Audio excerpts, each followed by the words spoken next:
Bonjour, bienvenue dans ce point bourse du 11 décembre 2025. Alors aujourd'hui, on va voir la suite du CAC 40. On avait commencé hier.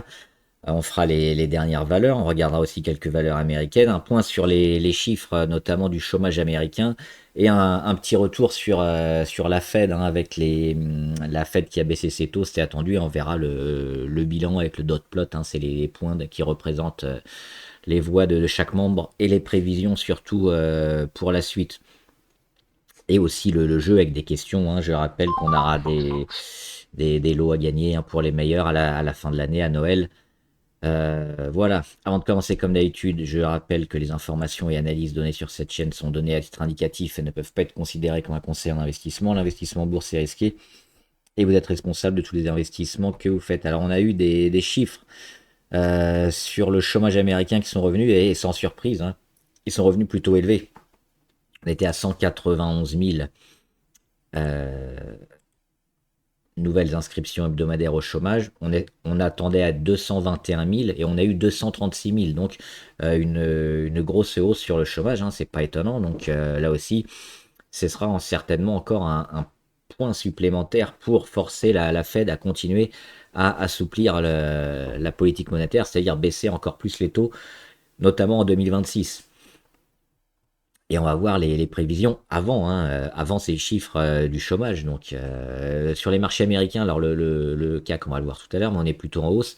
Il y a juste les technologiques qui ont un peu de mal parce que Oracle a déçu. On va en reparler.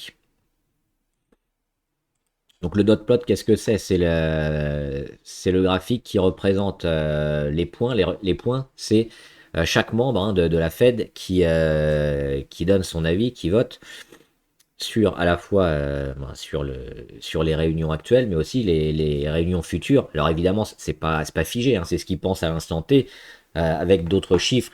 Ils ont le droit évidemment de changer. Mais là, à l'instant T, donc on a eu la baisse des taux à 3,75, donc entre 3,50 et 3,75, et ici.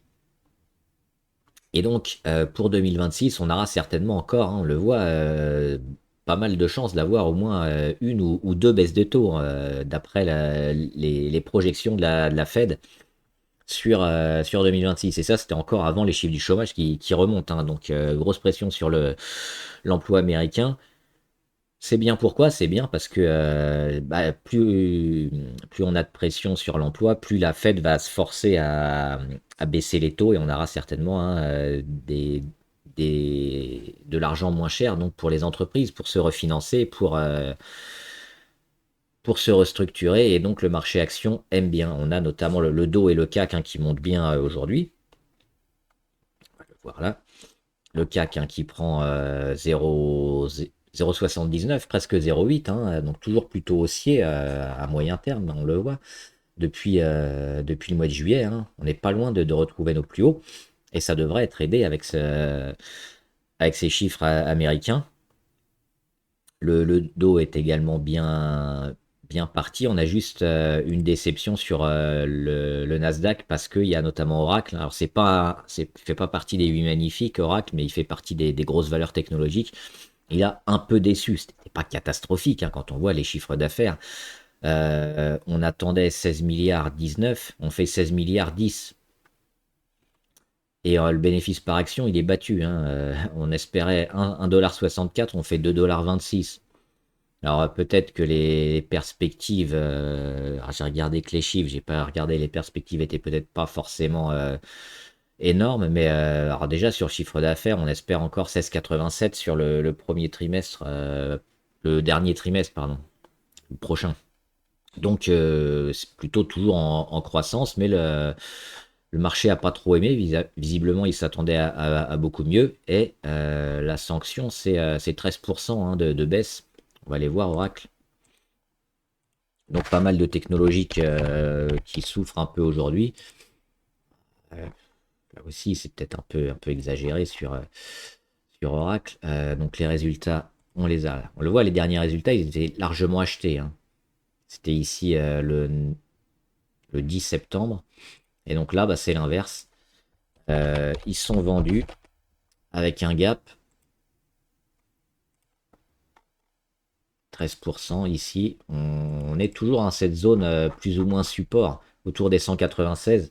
Donc on les a cassés, mais possiblement, hein, si on rebondit et qu'on accumule dessus, rien de catastrophique. Par contre, si on reste trop longtemps en dessous, oui, ça peut être assez mauvais. Donc attention, mais c'est quand même des chiffres qui sont pas catastrophiques, qui méritent peut-être pas un tel emballement sur Oracle. On en reparlera.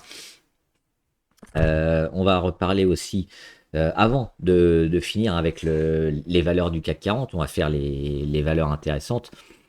On va reparler du jeu avec une question et on va parler aussi d'Investing Pro. Alors la première question c'est quelle est la pondération aujourd'hui sur le CAC 40, quelle est la valeur la plus pondérée et celle qui pondère le moins. Donc la première, hein, valeur en capitalisation du CAC 40 est la plus faible. Donc la première est la 40e.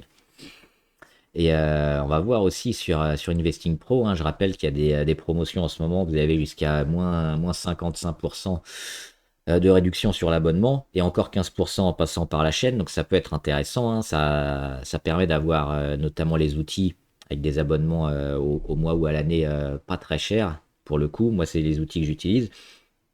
Alors je vous les montre souvent, hein, il y a les screeners, il y a aussi les outils Propix qui nous dénichent des bonnes actions. Et il y a Warren AI. Alors il y a dernièrement aussi les graphiques, qui peuvent vous faire des analyses graphiques directement sur les actions. Et il y a Warren AI. Warren AI, il est intéressant parce qu'on lui pose des questions et puis il nous répond et il va nous trouver les actions intéressantes. Donc là, je lui avais demandé notamment, alors j'avais discuté avec lui sur BMW, mais plutôt je recherchais une action un peu une licorne, hein, parce qu'il n'a pas trouvé, mais on va voir ce que ça a donné après. C'est une action du SBF 120, donc c'est les 120 plus grosses actions, c'est le CAC 40 et puis les valeurs qui sont un peu derrière, avec une croissance du chiffre d'affaires, une dette inférieure à 50% par rapport aux actifs, un résultat net positif et une marge opérationnelle à plus de 15%. Donc il a cherché, il n'a pas trouvé. Donc j'ai baissé un peu les attentes en augmentant un peu la dette, en baissant la marge opérationnelle. Il n'a toujours pas trouvé. Alors finalement, je me suis, alors j'ai baissé quand même bien mes attentes, il ne trouvait pas, et je lui ai demandé de faire une recherche en Allemagne. Et pour le coup, là, il m'en a trouvé trois qui sortaient du lot, avec notamment, on le voit, ZIL Network, croissance du chiffre d'affaires 53%, marge opérationnelle 31%, dette par rapport aux actifs 21%, et revenu net, voilà, 57 millions, donc une grosse croissance, et on va aller le voir. Pour le coup, hein, c'est évidemment quelque chose que je ne connaissais pas, parce que c'est des petites valeurs. Mais ça nous combine comme ça des caractéristiques qui sont intéressantes. Et on va voir les graphiques aussi si ça vaut le coup, hein, de rentrer. Alors là, on a aussi, il nous explique ce que c'est. Donc leader des jeux en ligne, croissance explosive, dette marginale, rentabilité soutenue par des marges opérationnelles XXL. Et on a, oui, ça surfe sur l'explosion du online gaming en Europe. Donc ça, c'est ZIL Network SE. On va aller voir. Donc elle est ici. Donc elle cote en Allemagne. Donc potentiellement, possiblement, elle doit être possible sur le PEA. On le voit, on est dans une belle croissance. On a eu un plus haut ici sur les 48. On a fait alors c'était au début de l'année.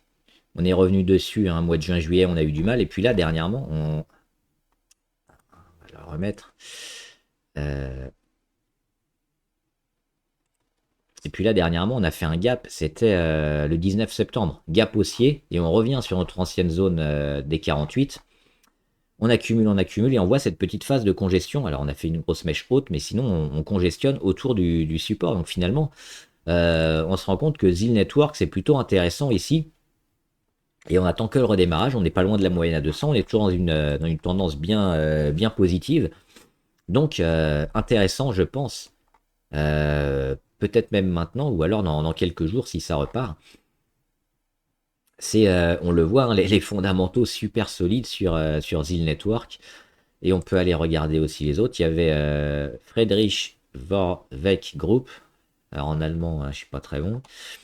spécialiste infrastructure, énergie, croissance rapide sur fond de transition énergétique, bénéficie de la dynamique infrastructure énergie verte. Donc il nous explique aussi pourquoi.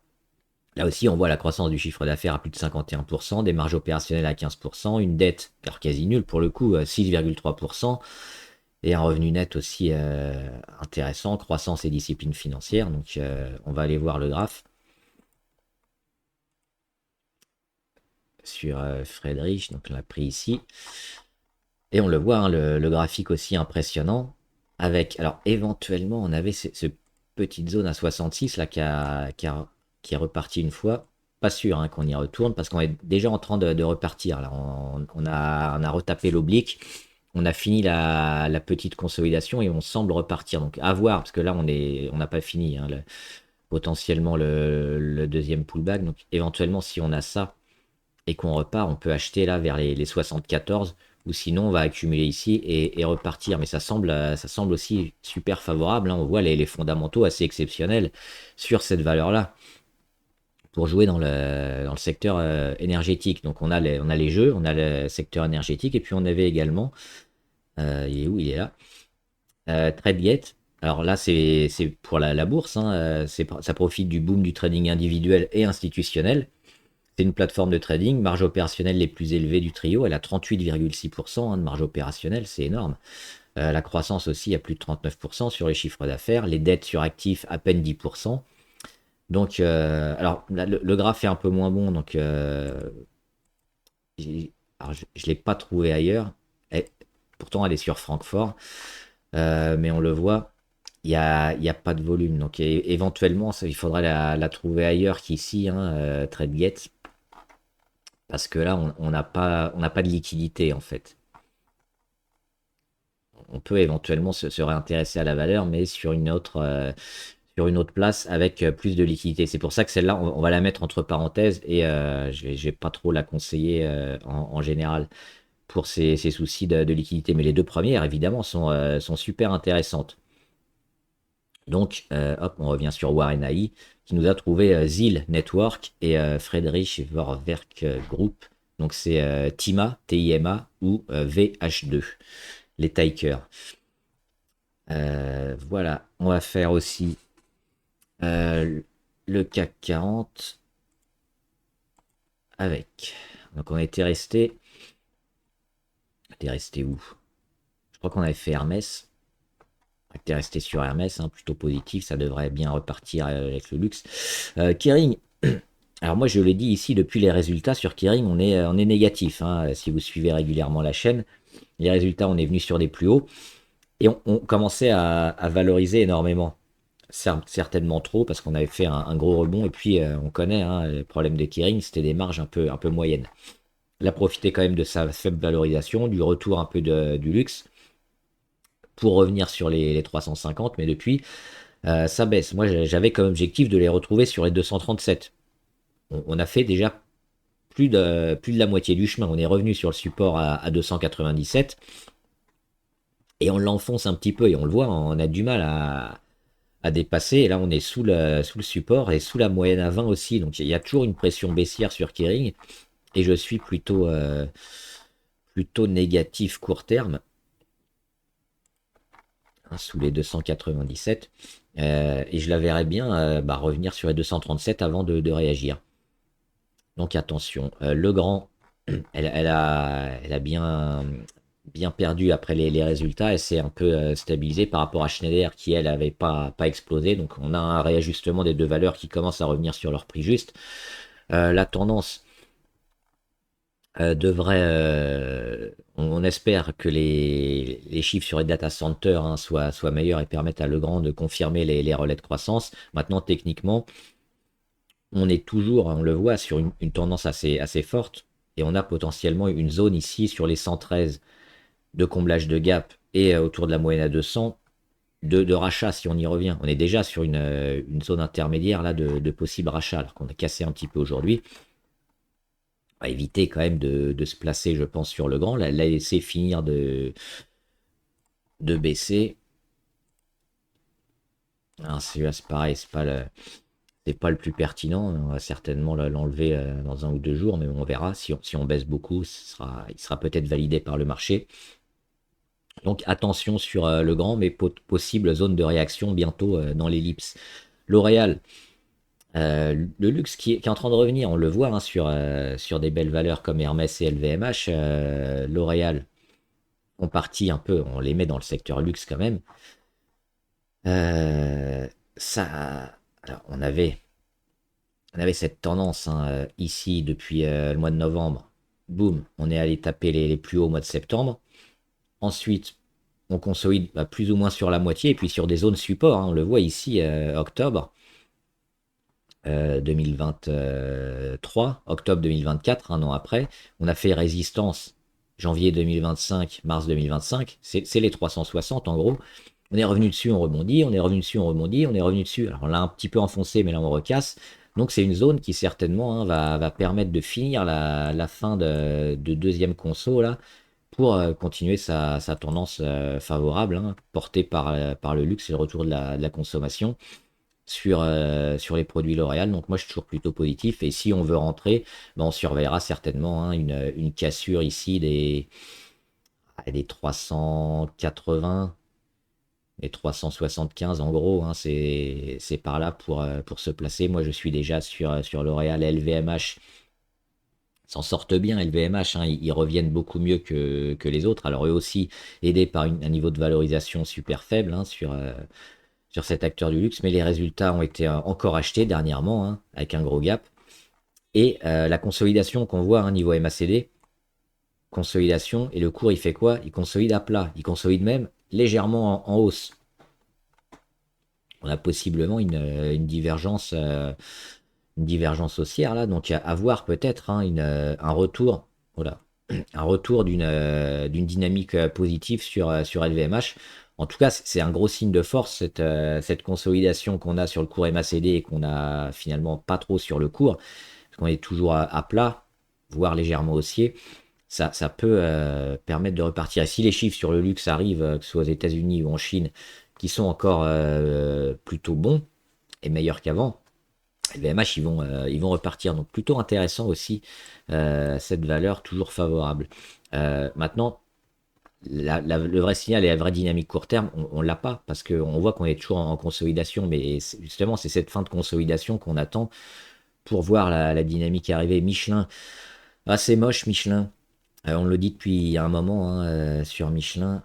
On avait fait le dessin, mais c'est toujours la même chose. On va revenir, on va accumuler, on va perdre du temps, on va être sur les 27 jusqu'à ce qu'on ait peut-être une éclaircie. Donc pourquoi pas, mais pour le moment, il y a rien. Donc faut éviter.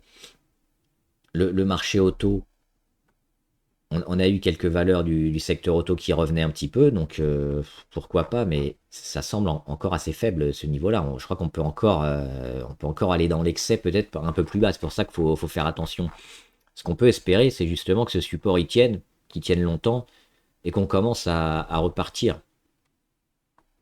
hein, début d'année 2026, et qu'enfin on casse. Et là, on aura un vrai signal. Et on le voit, c'est ici, sur le dessin, ça fait mois de juin 2026. Hein, c'est dans 6 mois, donc plutôt éviter. Hein, ces graphes-là sont mauvais. La bourse n'en veut pas actuellement de... Hop. Et on le voit, hein, cet oblique-là qui est aussi plutôt pertinent. On est revenu dessus octobre 2024, on est revenu dessus le 7 avril 2025 sur les droits de douane. Là, on l'a frôlé hein, sur le profit warning. Potentiellement, hein, on ira ici sur les 21. Donc attention, Orange. Orange, c'est neutre. Il y a absolument rien à faire sur Orange. Alors, ils viennent de donner un dividende il y a pas longtemps. Là. Mais pour l'instant, on le voit. Hein, alors, j'ai pas regardé, j'en ai parlé hier sur les possibles rachats hein, de SFR. J'ai pas vu passer de news, alors je sais pas si je l'ai raté ou pas, mais a priori c'était toujours pas fait. Mais ça pourrait aider les valeurs du secteur comme Orange et Bouygues aussi. Donc une news à surveiller hein, s'il y a le rachat qui est confirmé. Il devrait être confirmé, hein, a priori ça va se faire. Mais bon, là c'est neutre, mais il y a une tendance, hein, la moyenne à 200 qui revient. Mais est-ce qu'on n'a pas déjà bien profité, hein, sur Orange, qui est déjà une valeur défensive, qui a pris 55% en 7 mois? Alors les chiffres sur l'Afrique étaient plutôt bien, hein. On le sait, Orange, ils ont plutôt une politique Afrique et Moyen-Orient, et d'autres, c'est plutôt les États-Unis, Amérique du Nord. Des chiffres intéressants. Est-ce que ça suffit pour rester peut-être, mais pour encore dépasser les 14? Moi, ça me semble déjà assez valorisé comme ça, hein, vu les marges qu'ils ont, qui sont pas énormes. Bon, c'est neutre, Orange. Pernod Ricard, toujours pas, hein. On est sous les 78. Et parler des 100, hein, qu'il fallait tenir, on n'a pas réussi. Et puis après, c'est les 78. On le voit, on mèche dessus, on rebondit avant, on mèche dessus, on rebondit, et on casse malheureusement ici le 18 novembre. Donc toujours pas de reprise sur les alcools et spiritueux. Donc il faut attendre encore des nouvelles peut-être sur les droits de douane, à la fois des Américains et des Chinois, hein, qui avaient un peu taxé les alcools. Et surtout une grosse reprise de la demande. Pour l'instant, on ne l'a pas sur Pernod Ricard. Alors ça continue de baisser. Et même si le prix aujourd'hui peut paraître attrayant, il sera peut-être encore plus intéressant avant. Tant qu'il n'y a pas de visibilité, les gros vont pas revenir. Donc ce qu'il faut attendre, c'est le changement de tendance, la visibilité, les gros qui se réinvestissent. Et là, on pourra jouer la tendance long terme sur Pernod Ricard. Publicis, c'est intéressant. On revient bien, hein, sur cette congestion entre les deux obliques blanches, on le voit. Les résultats, les premiers il y a 6 mois, qui avaient été pas du tout appréciés, où on avait bien baissé. Les deuxièmes, là, il y a 3 mois, un peu moins, qui avait été plutôt acheté. Et depuis, qu'est-ce qu'on fait? On revient sur une zone résistance à 87, moyenne à 200, une fois, deux fois, trois fois. Donc là, on va zoomer pour voir vraiment ce qui se passe. On est en train de la jouer. La moyenne à 200, échec, échec. Et là, on casse, et ça fait une semaine qu'on est au-dessus. On est toujours sous la résistance à 87, mais on sent que c'est le niveau qui est en train de se jouer. La congestion sous l'oblique blanche, alors, pas forcément bien mise, plutôt comme ça. Bah, on l'a déjà cassé. Là, on était dessus. Mois de novembre, on casse. Mois de décembre, on recasse. Donc, ce qu'on attend, c'est peut-être enfin casser les 87. Parce que là, on est toujours en dessous. Donc, se mettre sur les 88, un peu plus de volume, mais on sent le retournement peut-être sur Publicis. Donc, plutôt favorable sur cette valeur. Il nous manque plus que le petit signal, hein, le petit détonateur, qui nous mettrait sur les 88 avec des volumes pour être à l'achat. Renault, toujours pas, hein, Renault, a fait une mèche basse aujourd'hui, donc il n'y a plus de gap, ça c'est bien.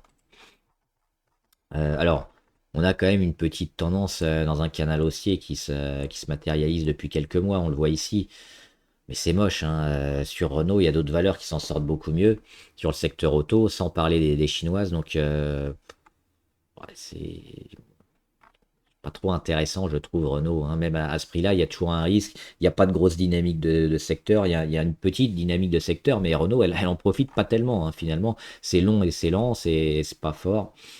Ça donne pas envie, hein, ces graphes-là. Plutôt éviter Safran. Safran, c'est une belle valeur sur le long terme. Ah, on était sur les plus hauts historiques il n'y a pas longtemps, donc on a fait une première conso, peut-être attendre la deuxième, retrouver la moyenne à 200. Ça fait un moment qu'on n'y a pas été, hein, éventuellement les 260. On va nettoyer un peu. Ça, on peut peut-être l'enlever, ça aussi, donc ce serait ça, hein, une zone par là. Pour l'instant, c'est toujours haussier long terme, mais la rentrée court terme n'est pas très intéressante aujourd'hui, sauf à s'investir pour du très long terme. Ça reste favorable, mais ouais, on va plutôt viser un timing intéressant, parce que là, le rebond n'a pas été très gros. Donc plutôt attention court terme, et on verrait bien le cours redescendre un peu. C'est là qu'il faudra prendre une décision. Saint-Gobain, ça revient à Saint-Gobain, on a été sur un support à 78. Une première réaction. On a une belle réaction encore aujourd'hui, on prend plus 4,3%. La vraie zone, hein, elle est ici sur les 89, donc être capable de revenir sur les 89-90, mais ça semble être bien parti pour Saint-Gobain. Là aussi, on a potentiellement, hein, ce canal haussier qui est en train de se créer sur Saint-Gobain.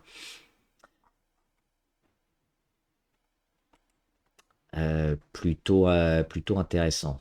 Sanofi, moi j'aime pas trop Sanofi. On parle souvent de valeur santé, c'est un secteur que je suis particulièrement, avec aussi les biotech, mais les grosses valeurs, hein, les sorties de thérapie, les catalogues, et Sanofi, ils ont pris beaucoup de retard, et ce retard, ils le payent aujourd'hui.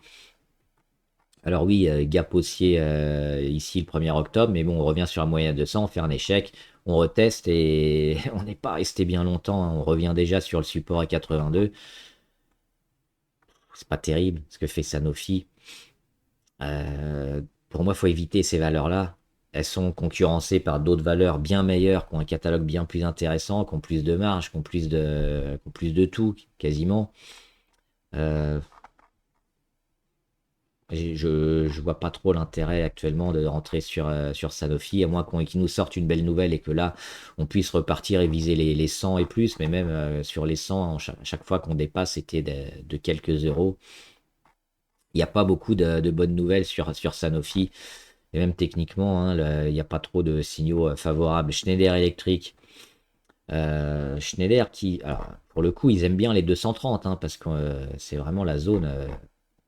À chaque fois, on est dessus. Là aussi, on va nettoyer.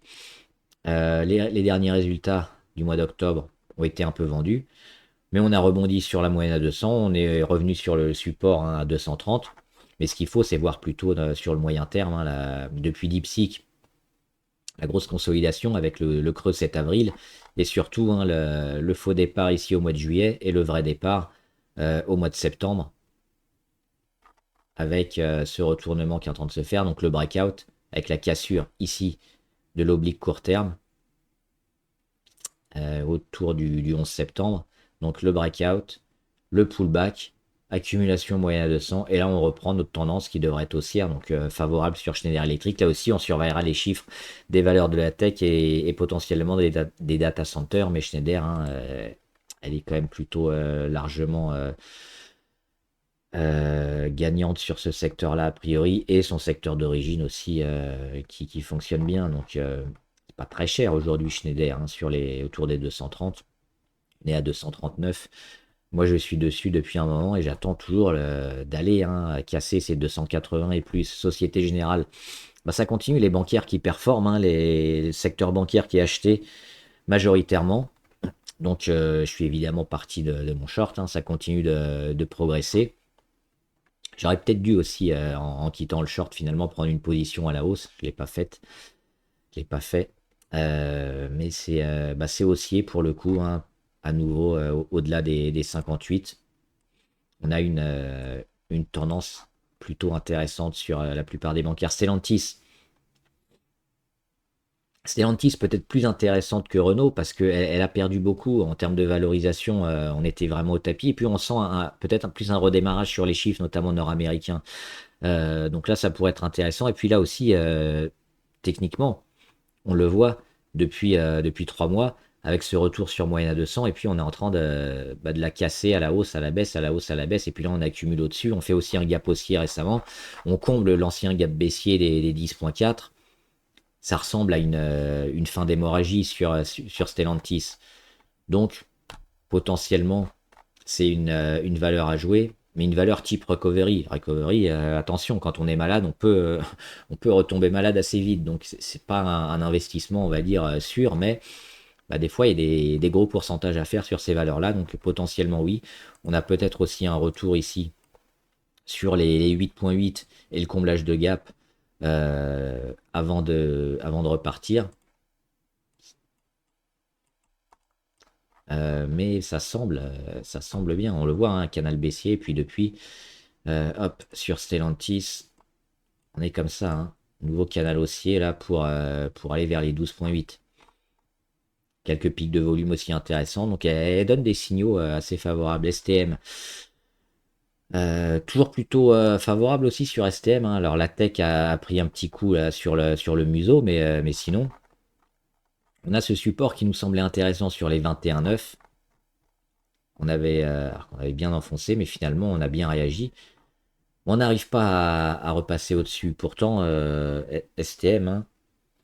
Alors, je parlais de la tech, c'est pour leur relais de croissance sur STM, parce que son métier d'origine sur les semi-conducteurs, c'est surtout ses clients dans le secteur auto.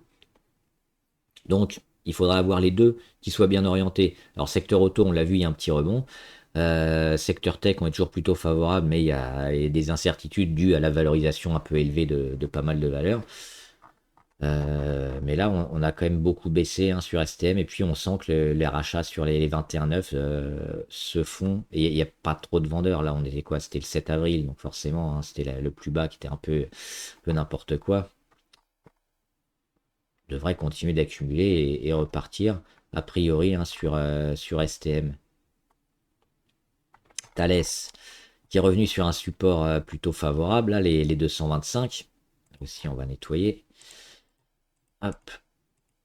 Euh, Toujours dans une optique plutôt long terme, hein, les valeurs défense et guerre, avec pas mal de contrats de beaucoup de pays.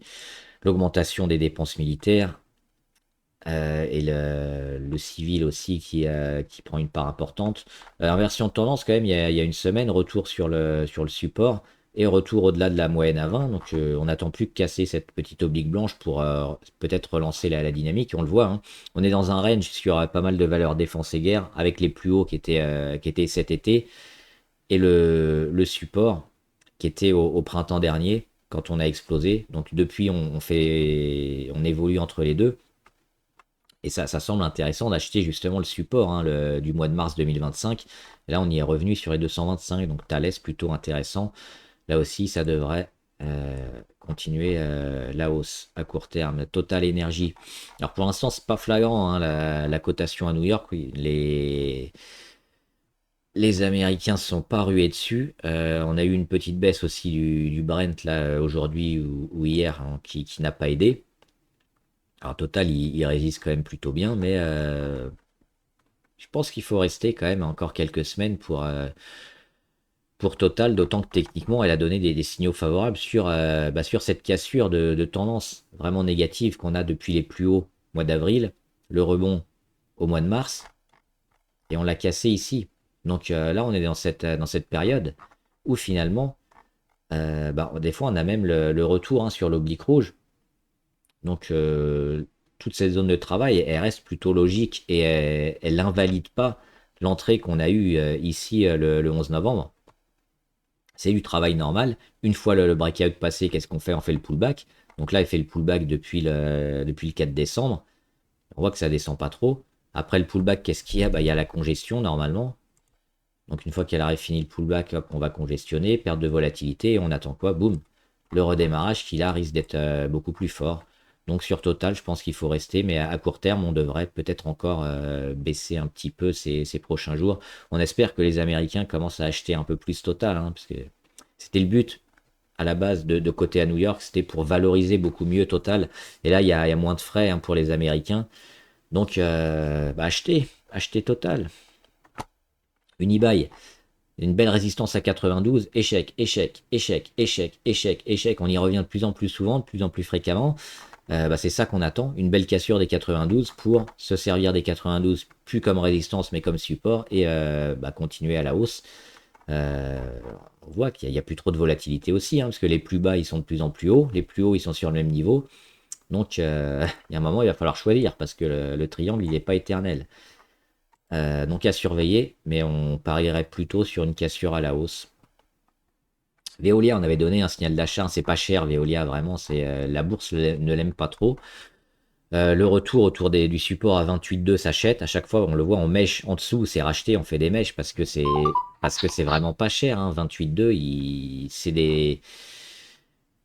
c'est beaucoup de nouveaux contrats pour Veolia. Alors, il y avait le risque politique hein, qui avait un peu retardé probablement par rapport à certaines collectivités les contrats de retraitement des déchets, etc. Sur l'eau aussi, mais on est acheteur hein, sur Veolia qui devrait, c'est vraiment retaper les 31 et même aller plus haut parce qu'elle a des chiffres. On en avait parlé, on avait vu hein, il y a quelques semaines, quelques mois, les chiffres sur Veolia qui étaient plutôt bons. Donc pour moi, ça s'achète et on le voit aussi sur l'oblique court terme là.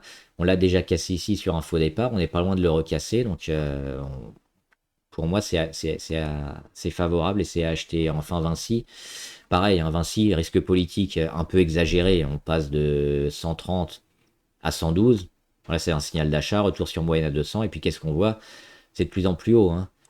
112, on revient sur les 112, hop, là on est sur les 114, 116, 116, il y a quand même une belle tendance sur Vinci à la hausse.